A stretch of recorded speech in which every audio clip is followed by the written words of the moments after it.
Okay, so I survived the 8-week course at CG Master Academy, and I did the fundamentals of character design. So I just wanted to do a little review on my experience. Maybe I'll show my art beforehand just so that you understand, because the ways in which that I think I've improved, and then I'll show the work that I did at the end of the course. So if we get into week 1, this was quite simple. Like, this course in particular was a nice ease into everything. So for week 1 we were doing skeletal masses, so it was very simple and it wasn't too difficult to get into.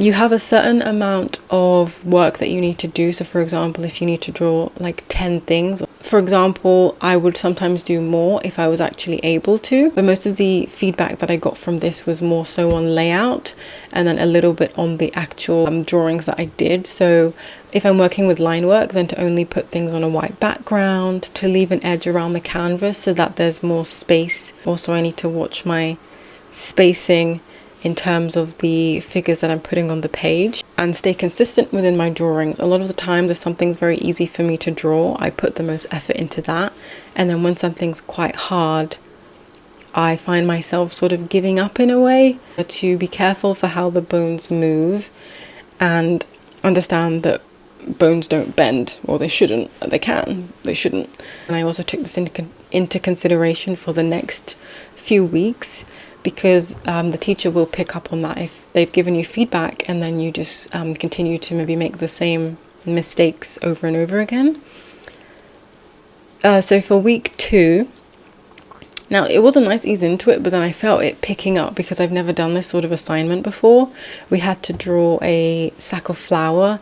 I believe the animation students have to do this quite a lot. I don't know if they just have to draw it or they have to also animate it, but this is a lot more difficult than it seems. Try and convey a movement or an emotion but without facial expression. So this is something that I learned, is that a lot of people don't pose things very well, and where they're lacking in the pose, they make up for it in the facial expression. So if someone's meant to be happy, you can tell because you're looking at their face. Now, if you cover their face, are you still able to tell that this person is conveying happiness? So my feedback for this was that my poses were quite stiff at times. For me, I use quite a lot of reference still because my visual library is not that fantastic, so I always have to look at poses. I was complimented on some of the poses that I did, but I just need to work on the stiffness and really convey the gesture well and make it more fluid. This was quite a fun assignment after I'd finished it, but in the moment I was quite overwhelmed. But from here on out it just continued to get harder, which I do appreciate, because I thought, oh, is this course maybe going to be too easy? But by week 4, I'm pretty sure I was like, wow, why did they let me on the course? This is really difficult. So it was a roller coaster of emotions. For week 3, I never really create characters that are quite different. So I really do like stylization, but to an extent. But my teacher's style is incredibly stylized, so I found myself a lot of the times sort of copying him and going into his style, which he gave me feedback on later, and I was like, oh, that's an interesting realization. At this point of the course, this is when the teacher could really see our own styles, and this is what I meant by me sort of copying his style. So the demonstrations that I would see, I would then end up copying them, just because this was something I didn't really practice in terms of drawing these kinds of characters. The feedback that I did receive, the teacher said that he thought maybe I wanted to get into like kids animation and stuff like that, which is like the complete opposite of what I'm interested in. I don't want to create anything for kids, and so I used this bit of feedback for the next week to really input my own style. And I received was to not necessarily stay within the shapes that I'm given. So for example, a square would be a very reliable and sturdy character. I found myself trying to just stay within these shapes and not go outside of that, and you don't have to take it so literal, is what I've realized, and that this character can still be related to the shape language, but it doesn't have to literally just stay within that. I also need to work on facial expressions, in particular happiness. My characters that I create are not very happy. They're more so like dark, elusive, I don't know, depressed characters. I'm very inspired by anime, so a lot of characters in anime are traumatized. I also need to work on hair design. This is something that I've not really practiced on its own. So for example, I do like hand studies, anatomy, stuff like that. I've never really sat down and tried to draw hair very well because I think I have so many other things to try and be getting good at. We had to create characters based on specific shapes, and we could make those shapes. For example, you could do like a really big head and then a small body. I've learned that that's a really good balance, is that if they have a small head, then you should do a really big body, and then vice versa and things like that, and just playing around with how we create characters that have such different body proportions. I did start to get the hang of it, and something that I learned along the way on this course is that if something's not going well, it's okay to just close my iPad, stop, and come back to it the next day. So the feedback for this one, I was disappointed in myself because even though he did compliment my work initially, for me, I'm quite hard on myself. So he mentioned that I need to be careful with the way that I pose characters. I remember there was a really small character that I created that I was struggling with because I never create characters that small, ever. So it was really hard for me to get the posing quite right because the character was so tiny. And then also I need to make the designs more interesting so you can sort of see the story behind the character, because not only is the character itself very important, but also the clothing and then, you know, the expressions and everything like that. It all adds up. But week 5, feedback that I received for week 5, I'm understanding how to take on a brief, because as I mentioned before, you kind of get like 2 in 1 with homework. So the first little bit of homework that you're given, that doesn't take up too much time, is meant to help you when you continue on with the real homework. And I kind of missed the brief for this one. Something that I really do love with their courses is that they show the alumni's examples. So if a student did really well in the course, then they might put their work as an example so you can see what you can do, other than seeing the teacher's demonstration. So that's really, really helpful. I need to keep that into consideration, that if you're given a brief, you don't always need to go outside of the box. And I've also realized that art is very contradicting, because sometimes you meet someone and they're like, oh yeah, do something crazy, do this. And other times it's like, no, just stay within the box. So it's kind of about finding that balance. I guess the fun bit started, where we had to create our own character based off of an archetype. I did an explorer who was meant to be hopeful, fearless and naive, and had a very slim body type. And then I picked that she had a long torso. The feedback that I received for this was that I kind of missed the mark as well. So when you look at these characters' ideations, can you see that the character is meant to be, you know, hopeful, fearless and naive?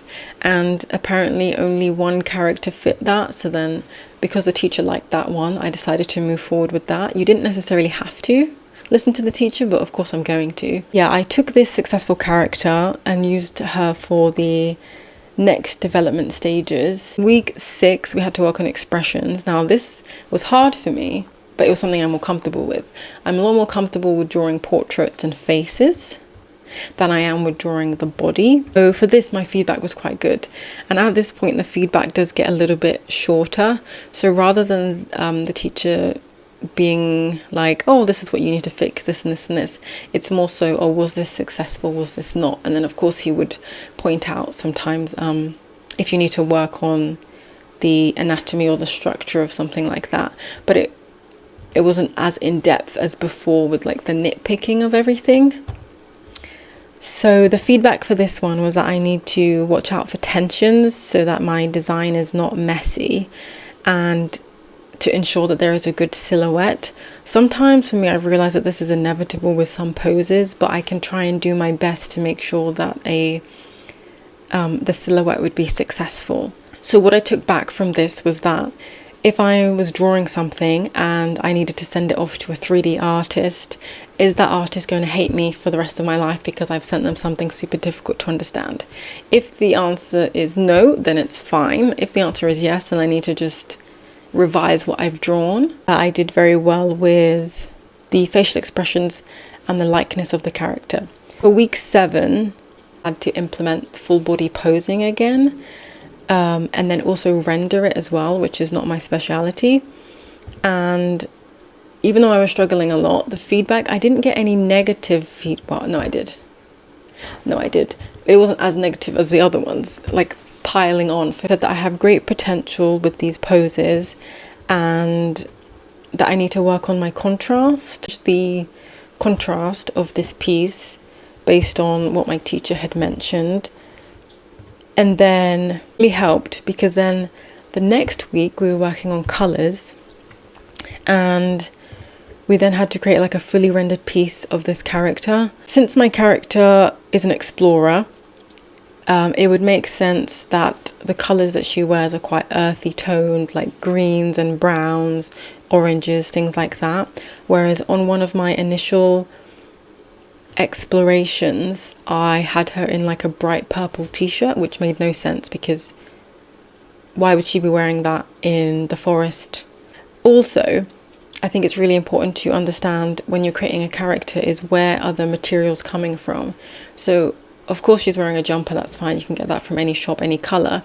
But if she was someone that maybe came from like living in the woods, in the wilderness, where would she be getting like something that's bright purple? How would she have made that from the materials around her and things like that? I tried to make sure that everything she was wearing was for a reason. I changed the exploration colours to more brown green tones. The teacher was very happy that I still kept to the correct like tonal language and didn't change like the brightness of the hair and things like that, and that the colours and everything went well with each other. So I was really happy with my feedback at the end, and I really felt like I learned quite a lot, and the way that I now approach character design is so much more different to how I would previously, as well as how I lay out. I think that's the most important thing, is that the way that I lay out my images now is a lot more clear as opposed to me overcompensating. So I'll get into the pros and cons. I would say that overall I do recommend taking CGMA courses, not just the fundamentals of character design course, but I do think I learned a lot of how my work was looking previously quite busy and messy as opposed to now. Also, it does depend on the character you're creating.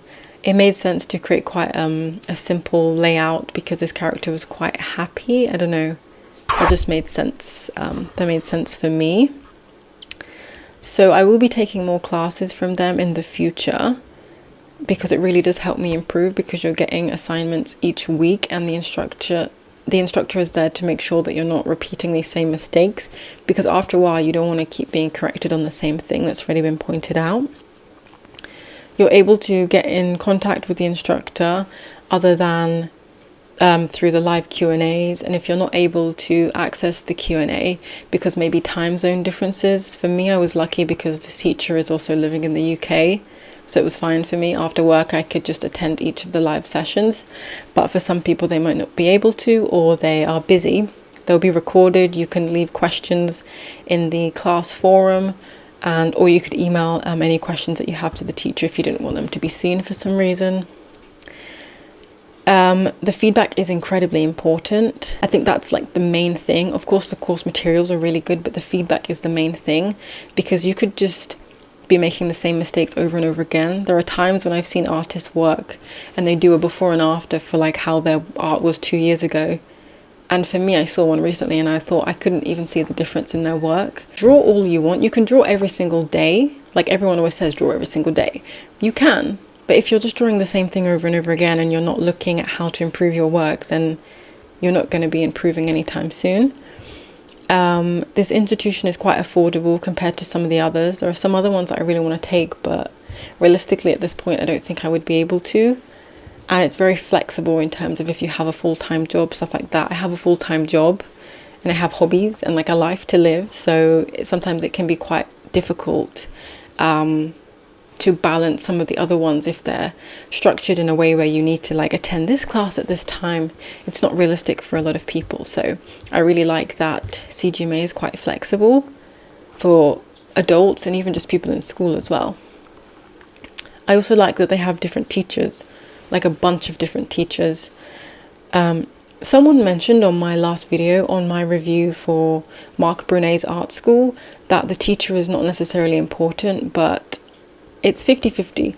The teacher is actually important, as well as the coursework that you're learning, because they need to be able to teach that material well, and they need to be able to explain the work in a better way. Because, for example, if 80% of the class understand how to do like a really difficult assignment and they can't simplify it for someone that's struggling, then I don't think that really makes a great teacher. You need to be able to adapt your learning, your teaching style for students, because some people do have difficulties with learning. For example, I saw on one of the reviews on CGMA, because you can leave like a little review for the classes and they might add that to their website, that one of the students had ADHD and the teacher's way of teaching was really beneficial to them and how their mind works and can process information. So I could imagine some other teachers wouldn't be able to accommodate for that, or their style is a little bit more difficult to understand.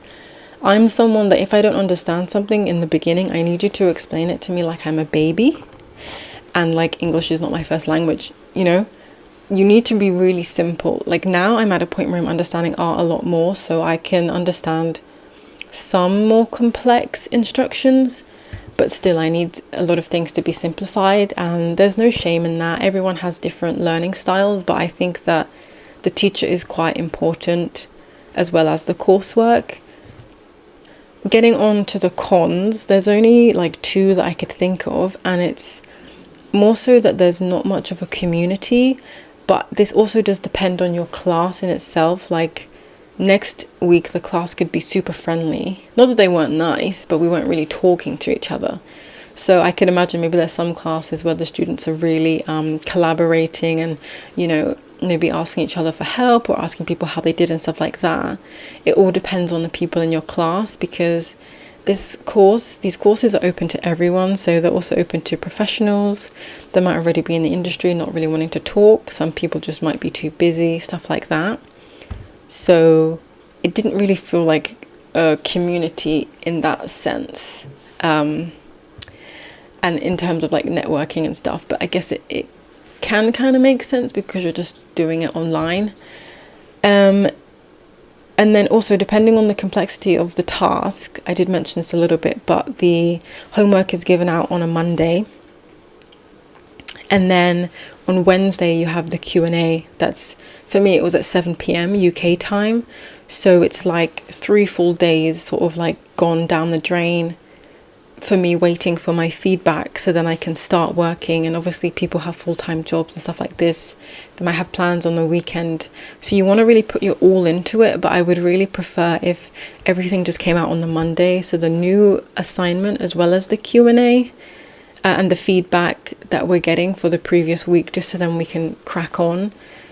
Because there were some times where this did hinder me, because I draw very slowly and sometimes it was very hard for me to begin a piece, and then yeah, so I don't know, I think it would be nice if they just put everything out on the Monday. Yeah, so that was my review of CGMA.